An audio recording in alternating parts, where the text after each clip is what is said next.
At 7 p.m., I walked into what I thought was a surprise birthday party. By 7:15, I realized it was an ambush.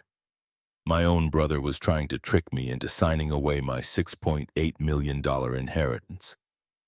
But what he didn't know was I'd already learned how to fight back. And what I reclaimed that night was far bigger than money. I've always been the one who showed up. When the basement flooded in my parents' Denver home, I was there with a plumber on speed dial and my checkbook open. When my brother Ryan's boutique fashion startup unraveled in 6 months, I quietly cleared the bank loan he had roped our mother into co-signing. And when Dad's decades of credit card roulette finally caught up with him, 3 different cards maxed out a car repossessed, and an angry collector calling the landline, I consolidated the mess into one manageable payment plan. And paid it, monthly, for over a year. They called me dependable, responsible, the solid one. I suppose it was meant as a compliment, but the word always tasted like obligation, like I was a dam holding back a flood everyone else pretended wasn't rising. My name is Ethan Ward. I'm 34 years old, a corporate financial consultant by trade, which means I make wealthy people and struggling businesses stop bleeding money. I'm good at it, no great at it. I live in a quiet apartment in downtown Denver, drink overpriced pour-over coffee, and read financial case law the way other people binge Netflix. I like clean lines, clear terms, and people who don't flinch when the truth arrives. And yet when it comes to my own family, I've blurred every boundary I know how to draw. That Thursday, I was at my desk finishing up a pitch deck for a mid-sized tech firm clawing its way back from the brink. My phone buzzed. Ryan. A simple message. Big surprise for your birthday, 7 p.m. tonight. Come to the house. I stared at the text for a long minute. My birthday wasn't until Monday. I hadn't even remembered until my assistant mentioned it that morning, offering me a free lunch coupon from our HR portal. I should have ignored the message. A normal person might have. But I'm not wired that way, not when it comes to my family. Especially not when it comes to Ryan. Ryan is my younger brother by 3 years, though growing up people often thought we were twins. We shared the same unruly brown hair, the same stubborn jawline, the same knack for charming people when it mattered. But where I found structure in numbers and certainty, Ryan sought freedom in chaos. He bounced from dreams like stepping stones, musician, designer, crypto investor, wellness coach. None stuck. Each venture ended in a mess I eventually got a phone call about. Still, there was always something magnetic about him. He was the one who made family holidays fun, who sang off-key during road trips, who somehow convinced Mom and Dad that his failures were just creative setbacks. When we were kids, I idolized him. When we became adults, I started covering for him. And yet, when I read his message that night, something inside me pulled tight. Maybe it was the emoji. Maybe it was the use of the word surprise, which Ryan wielded like a charm to deflect accountability. Or maybe it was just the timing. It had been nearly a year since Grandpa Calvin passed. Our grandfather wasn't warm. He was measured. A structural engineer by profession, he built homes and expectations with equal precision. But he was fair. When he died, he left behind a modest fortune, most of it tied up in stone and timber, the architecture firm he founded. I'd worked with him the last 2 years of his life, helping restructure the business after some market downturns. He told me once, not without pride, "You're the one who fixes things, Ethan. You'll know what to do when the time comes." At the time, I thought he meant the business. Now I wasn't so sure. I closed my laptop and stared out the window. Downtown Denver shimmered with late summer light, the sky, lavender and gold. My reflection stared back, calm, pressed shirt, wedding ring, long gone, eyes a little more tired than I remembered. I reached for my jacket and keys, because despite the tension, the buried resentments, and the sense of something not quite right, I went. Because that's what I do. The drive to my parents' home was familiar enough to be disorienting. I hadn't been there in months. The last time Mom cried over dinner about Ryan's latest disappointment, and Dad mumbled about restructuring his finances as though it wasn't the fifth time we'd had the same conversation. I said I needed space. They respected it mostly. Until now. As I turned onto their tree-lined street, I noticed a row of parked cars in front of the house. More than I expected. Inside I heard laughter, clinking glasses. Someone was playing 90s pop music from a Bluetooth speaker. The porch lights were on. A glittery sign strung across the entryway read, "Happy Birthday, Ethan," in cursive silver letters. I paused. It was too much. I rang the bell. Ryan answered, grinning ear to ear. He wore a blazer over a t-shirt, his hair pushed back like he'd just stepped off a magazine cover. He threw his arms around me in a hug that felt 2 seconds too long. "You made it," he said. "Man, we've missed you." I stepped inside. The smell of vanilla cake and synthetic air freshener hit me first. Then the faces, my parents, their friends from church, Aunt Lou and Uncle Barry, even Cousin Rachel, who lived 2 states away. Everyone was clapping, smiling, but their eyes, they were watching me. Expectant, almost rehearsed. "Happy birthday," they chorused. Mom bustled forward with a tray of drinks. "Your favorite sparkling cider," she beamed. I hadn't touched cider in years. "Sit, sit," Dad said, patting the leather couch like it was a throne. "We've got something special lined up." I lowered myself into the cushion bag still slung over my shoulder. My eyes drifted across the room and stopped. On the coffee table sat a leather-bound folder, dark brown, thick, resting dead center like a centerpiece. No balloons near it, no confetti, just there. Ryan caught my gaze and smiled, tight, controlled. "We just wanted to show you how much we appreciate you," he said, leaning against the armrest. "This isn't just a party, it's about family." He reached for the folder, and something inside me whispered, "This isn't a gift, it's a transaction." The house looked exactly the same. The white shutters hadn't been repainted. The porch light still flickered when the wind picked up. Even the rust stain on the driveway from Dad's old SUV remained. Yet something about the air felt changed. Denser, like the walls themselves had learned to hold their breath. This was no longer just the house Ethan had helped save from foreclosure. It felt more like a theater, the set for a play where he didn't yet know his role. Ethan stepped inside, careful not to drag dirt onto the welcome mat his mother still vacuumed weekly. He had paid for this roof twice, first when his parents refinanced the mortgage again, when the balloon payment nearly drowned them last fall. He hadn't brought it up, not once. But tonight every board and beam whispered reminders of debts paid in silence. The living room buzzed with a strange kind of energy. Not celebration exactly, more like performance. Everyone smiled, but it was tight around the eyes. The hugs were brief, the laughter just a beat too late. He scanned the room. Uncle Barry talked too loudly as if to drown out the awkward pauses. Aunt Lou kept adjusting her necklace like it might protect her. Even Mom looked jittery, smoothing her skirt and rearranging coasters on the coffee table. "Hey, big guy," Ryan said, emerging from the kitchen, 2 glasses of sparkling cider in hand. He offered one to Ethan with a grin that didn't quite reach his ooze. "To the man of the hour," he said, clinking their glasses. "Happy birthday." Ethan barely sipped. The cider was too sweet, or maybe the air was. "You didn't have to do all this," he said, setting the glass down. "Of course we did. Your family." That word hung there heavier than it should have been, family. "Come on, sit down. We want to show you something," Ryan said, guiding Ethan to the living room couch. Everyone seemed to lean forward as he took his seat like the scene had been rehearsed. Then Ethan saw it, a leather-bound folder, rich brown with the embossed initials WCW Calvin Ward. Ryan picked it up, held it like a holy relic, and placed it on Ethan's lap. Just a little paperwork, he said.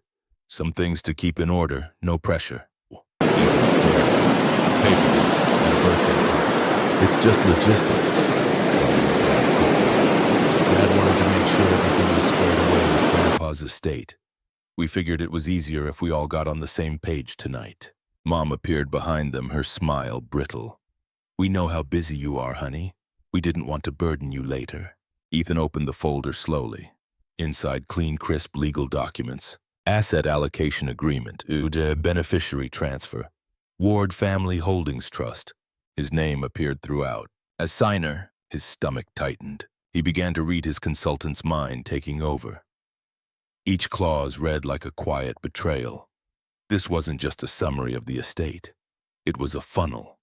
A legal transfer of every asset Calvin Ward had left not to Ethan as he had been told by their grandfather's own attorney months before, but to a family trust controlled by their father.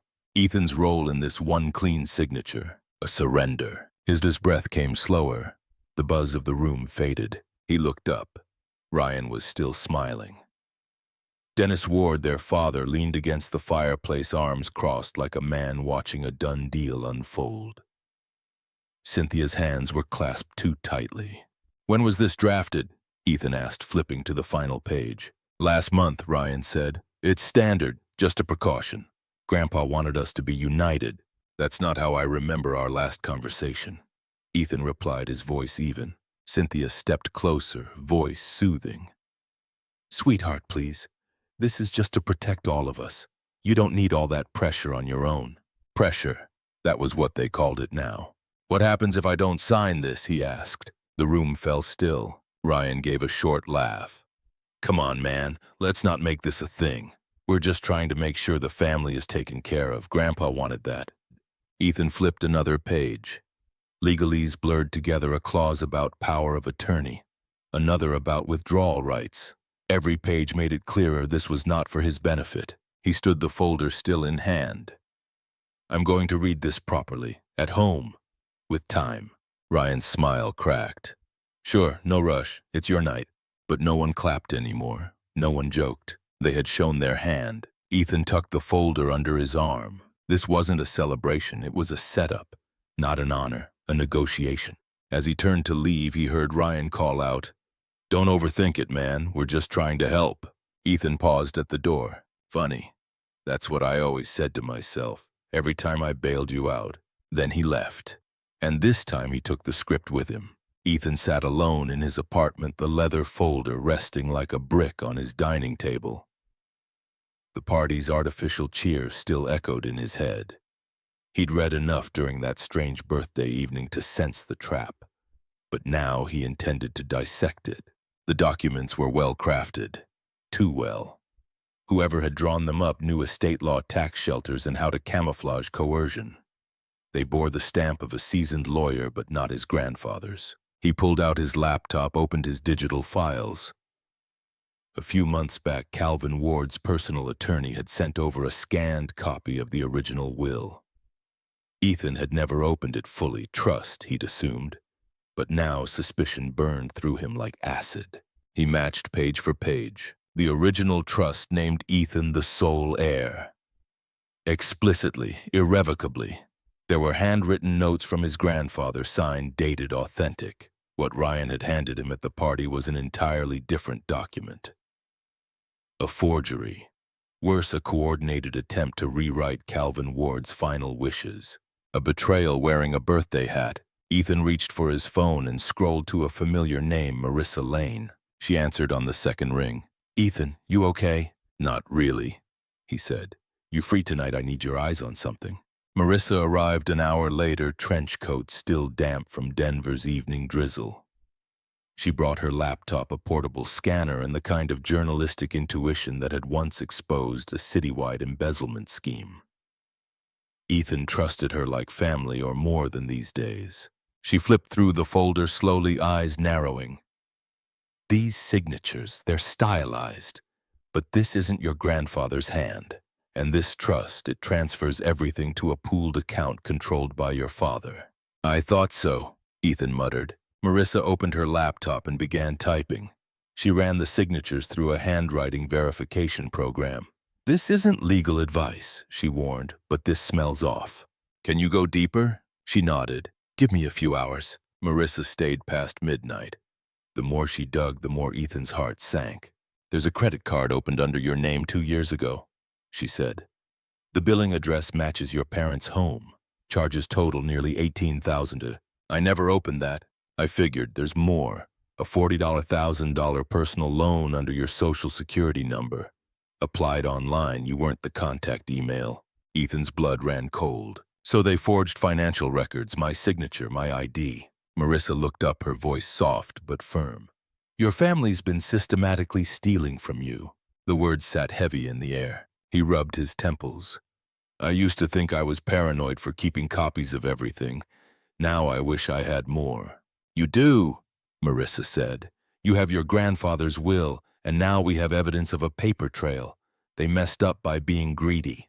Ethan leaned back, the weight of a decade of enabling pressing down.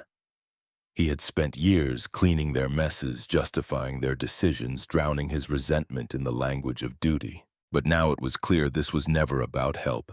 It had always been about access, to his name, to his identity, to his inheritance, a well-oiled betrayal. He closed the folder and looked up at Marissa.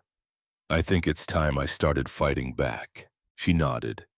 "I'll help you build your case, but Ethan, you need more than evidence. You need a plan." He stood moving to the window. The Denver skyline blinked back at him, quiet and vast. "I know," he said, "and I'm done being the fool in the family play. It's time they see who they're actually dealing with."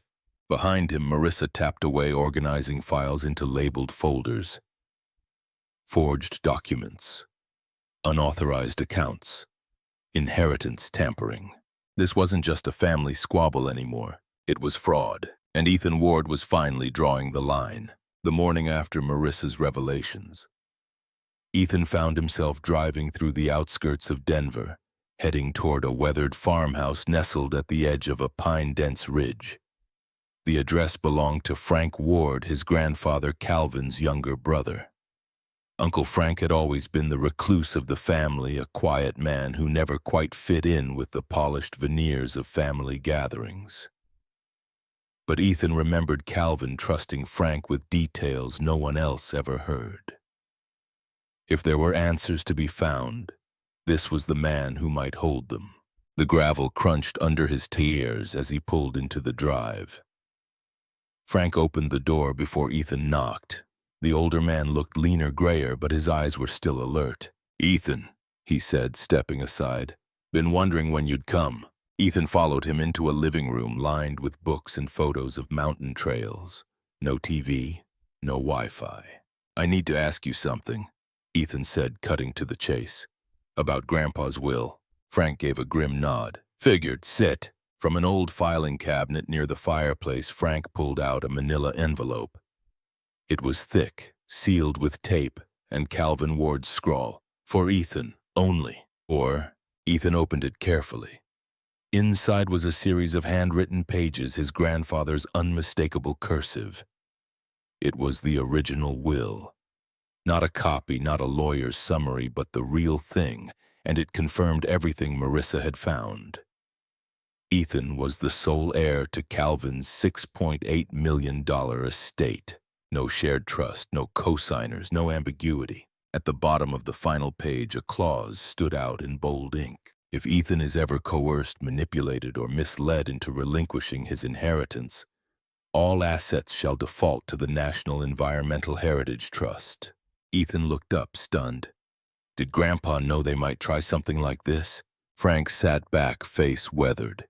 He suspected, especially after Ryan came to him, 3 years ago, begged Calvin to name him co-heir.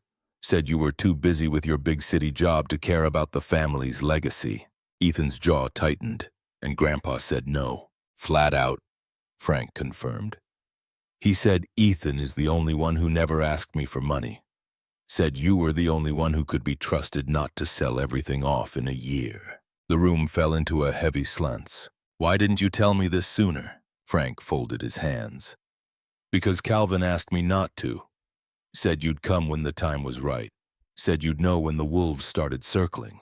Ethan exhaled slowly, feeling the ground shift beneath his feet. For years, he had carried his family's burdens, thinking that was what loyalty meant. But here in this quiet house, truth bloomed like fire through fog. He wasn't just fighting for money, he was defending Calvin's legacy. Frank leaned forward. "What are you going to do?" Ethan folded the will back into the envelope and tucked it under his arm. "I'm going to protect what's mine. And I'm going to show them exactly who they tried to cross." Frank nodded. "Your grandfather would be proud." As Ethan stepped back out into the brisk air, a clarity settled over him.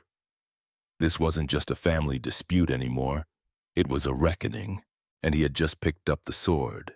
The morning after his meeting with Uncle Frank, Ethan sat at his kitchen table surrounded by papers. His apartment had turned into a temporary war room. Evidence folders labeled with sticky notes, forged signatures, trust documents. Unauthorized loans were scattered across the dining table. The original will lay at the center like a talisman. The revelation that Ryan had tried to manipulate Calvin's estate 3 years ago still echoed in Ethan's mind. A haunting reminder of how far his family had fallen. Ethan picked up his phone and dialed the number Marissa had given him the night before.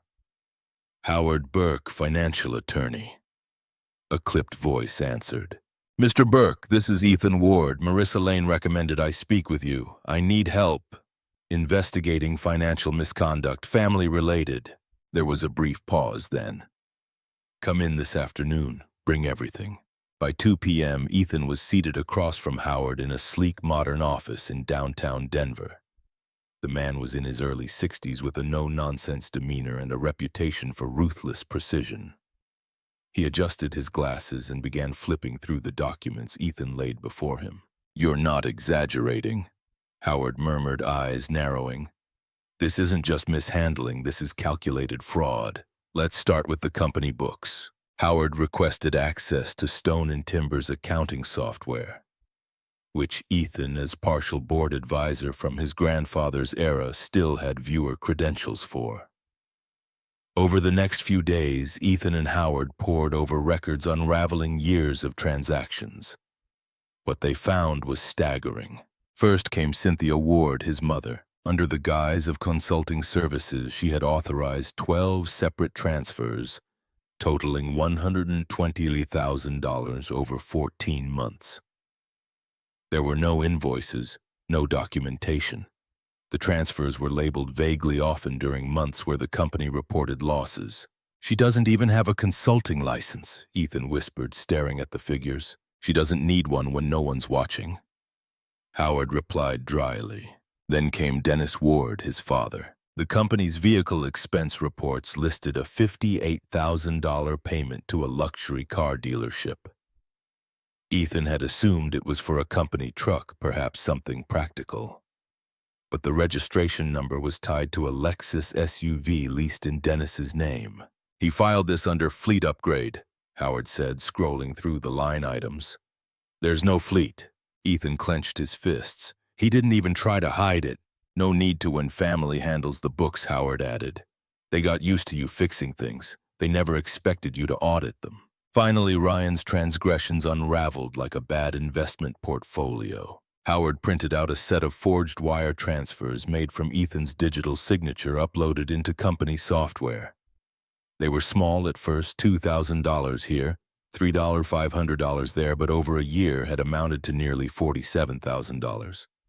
On top of that, Ryan had submitted 5 fake invoices from a design consultancy firm that didn't exist, and the most damning, an active loan for $75,000 taken under Ethan's name 6 months prior. Filed from an IP address that matched Ryan's apartment.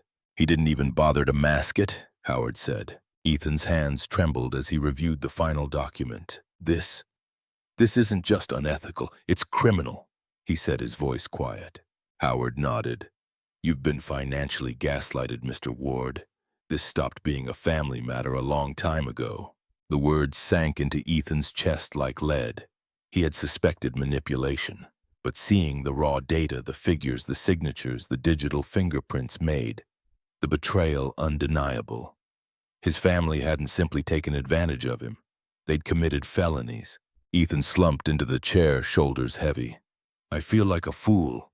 Howard leaned forward, voice calm. You're not a fool. You're a target. There's a difference. You've got evidence. You've got the original will. Now you need a strategy. Ethan looked up. His eyes were tired but resolute. Then let's build one. Howard handed him a new folder. We start by consolidating your position at Stone and Timber. It's time you took control, officially.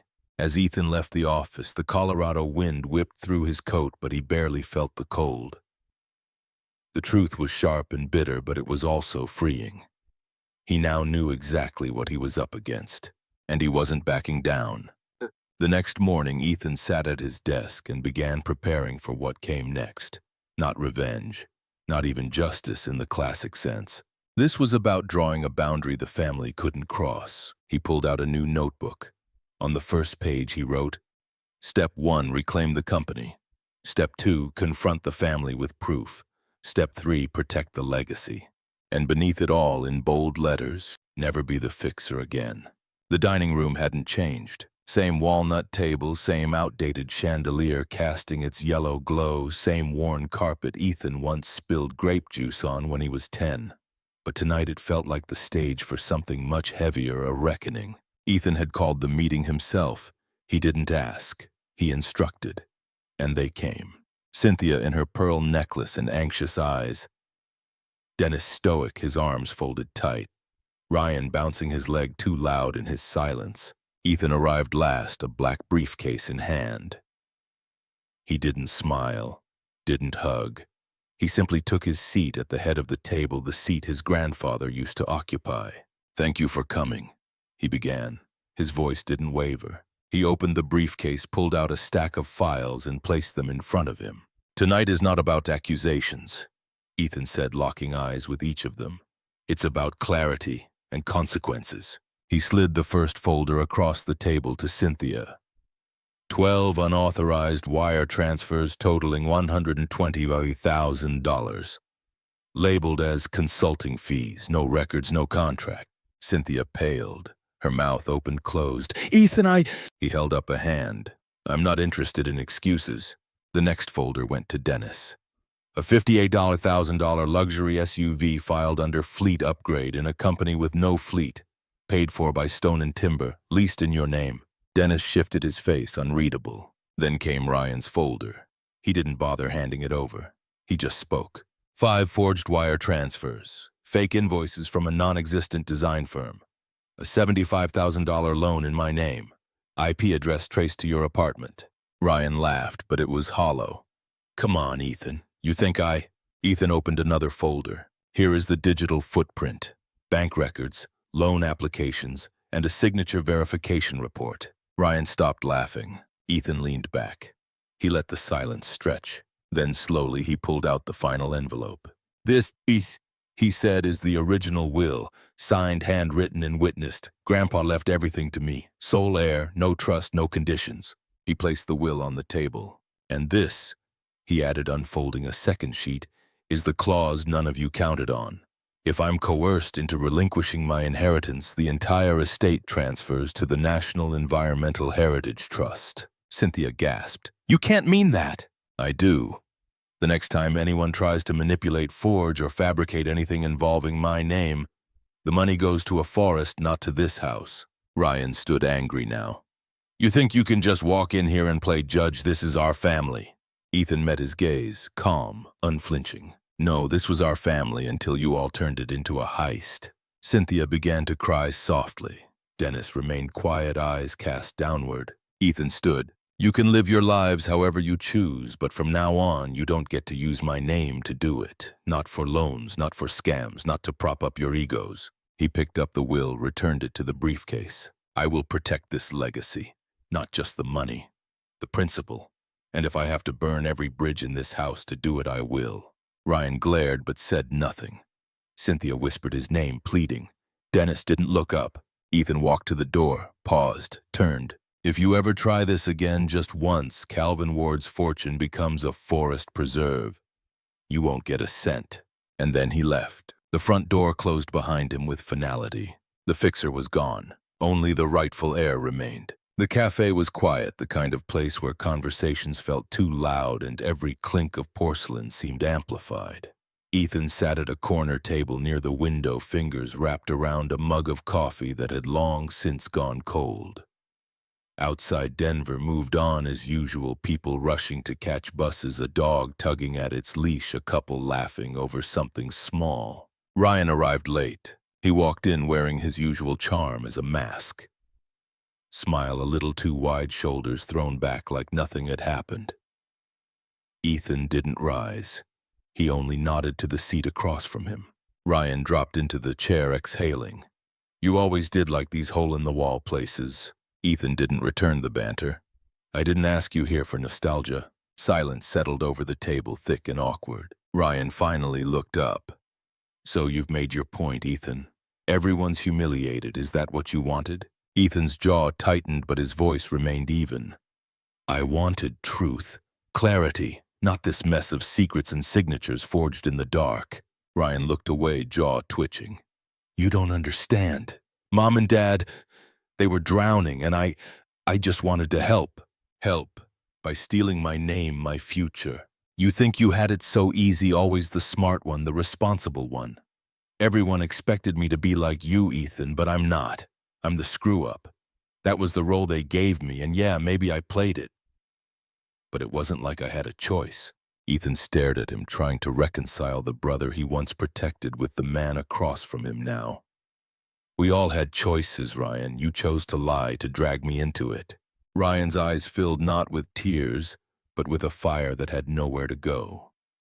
"What do you want from me?" "An apology." Ethan reached into his bag and slid a manila envelope across the table. Inside was a summarized report of every financial offense, each documented, time-stamped, verified. "I'm not pressing charges," Ethan said. "Not yet. But if I see one more withdrawal, one more forged line of credit, I will. No more warnings."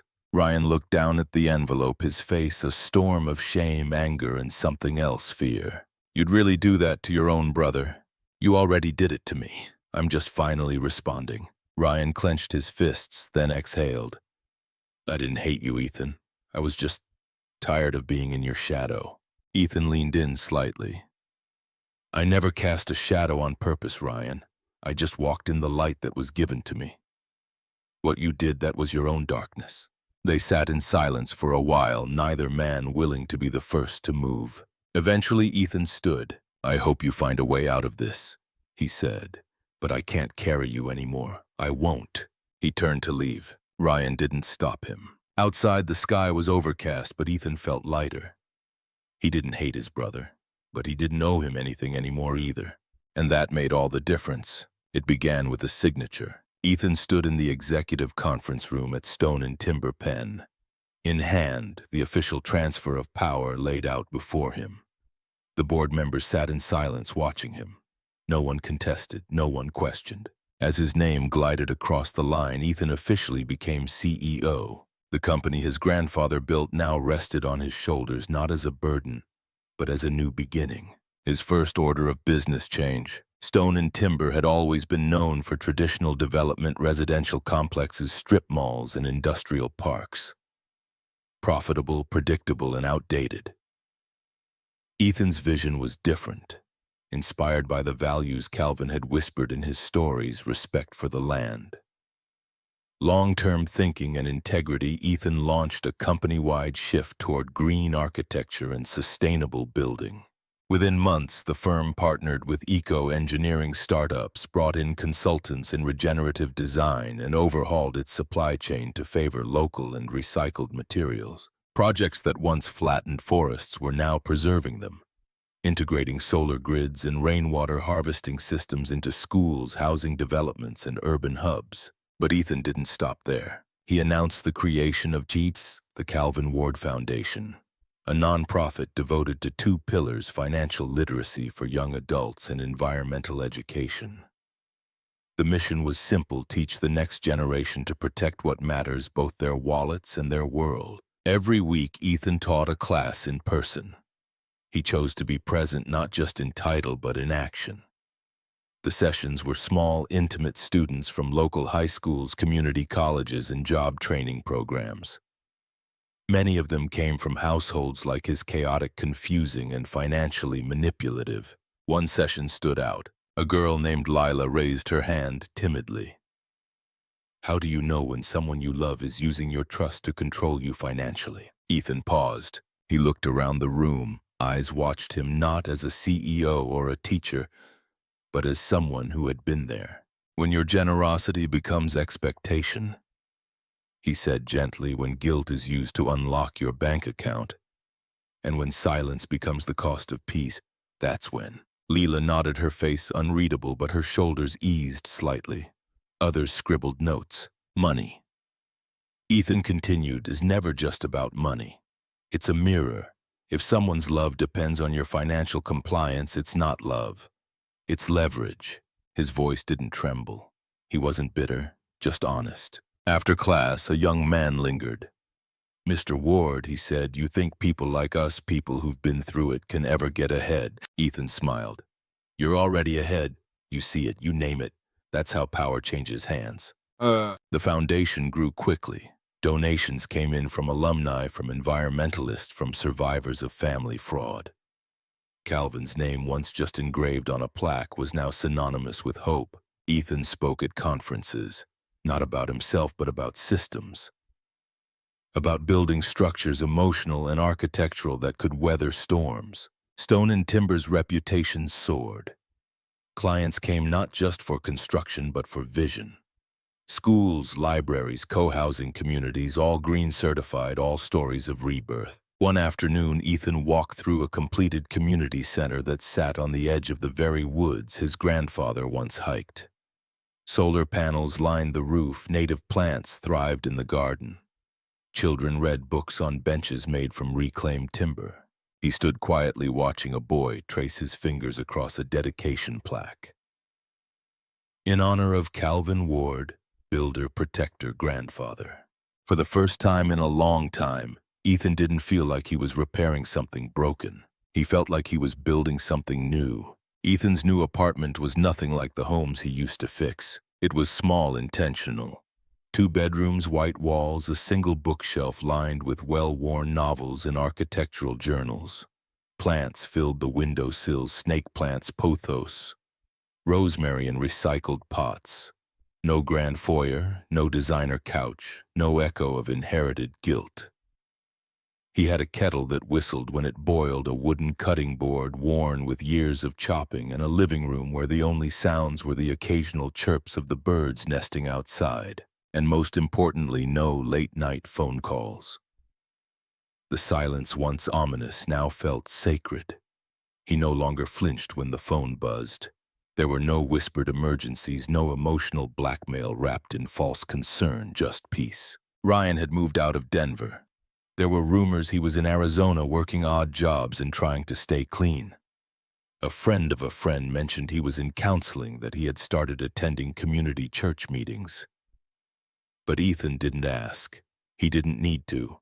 The distance spoke louder than any update.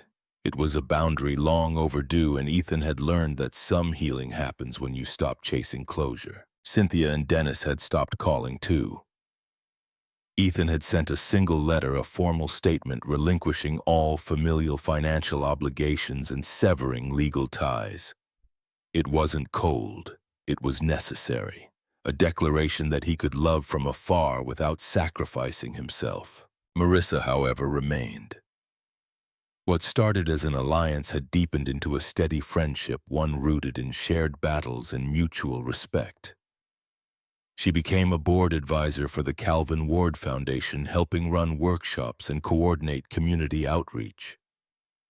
They worked well together, her boldness balancing his introspection, her laughter softening his intensity.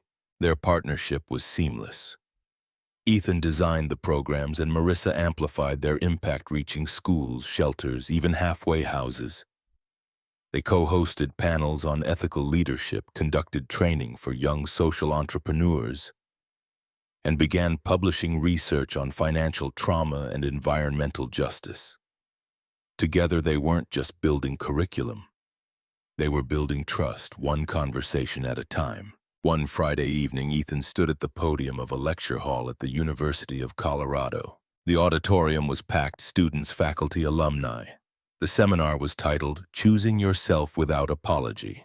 He adjusted the microphone. "I spent most of my adult life thinking being good meant being needed, that my worth was measured by how many crises I could solve."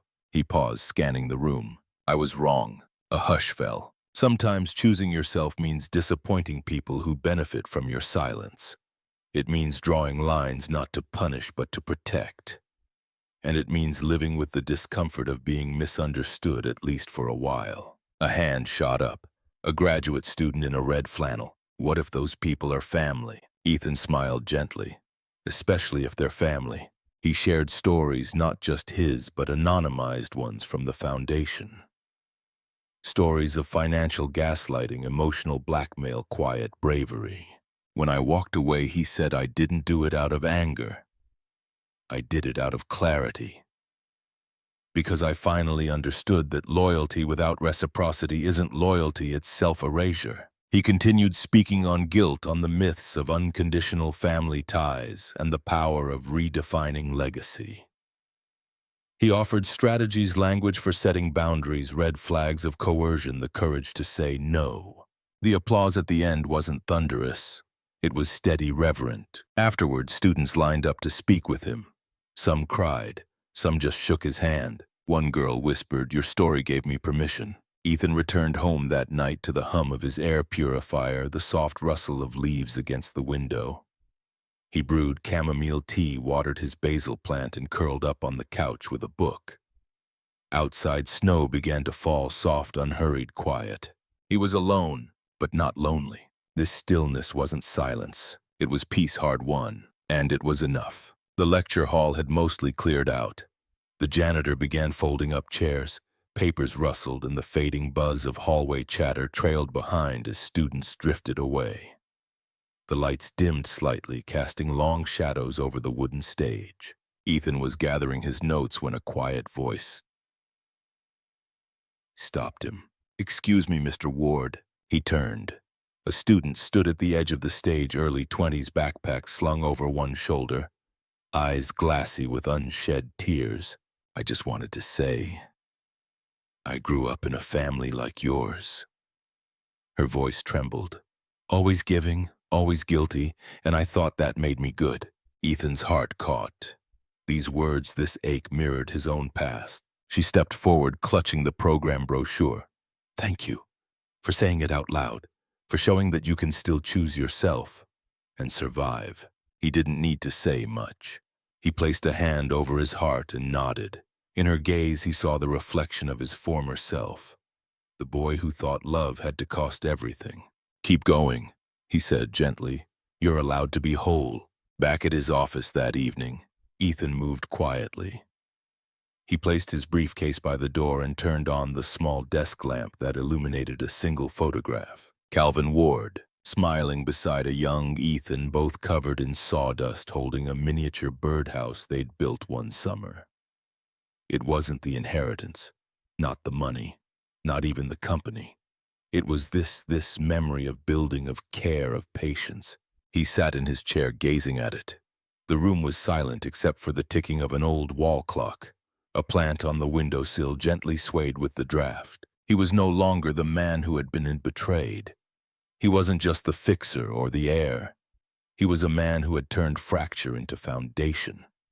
Someone who had built something, not just a legacy in business or reputation, but in resilience, in impact. He thought about the many conversations he had led over the past months, the testimonials that flooded their inbox, the trembling voices of people finally finding language for what had haunted them in silence for years.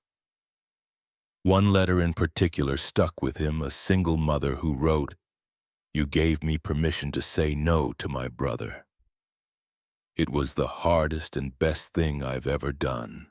He remembered community events where young adults approached him not for photos but for words.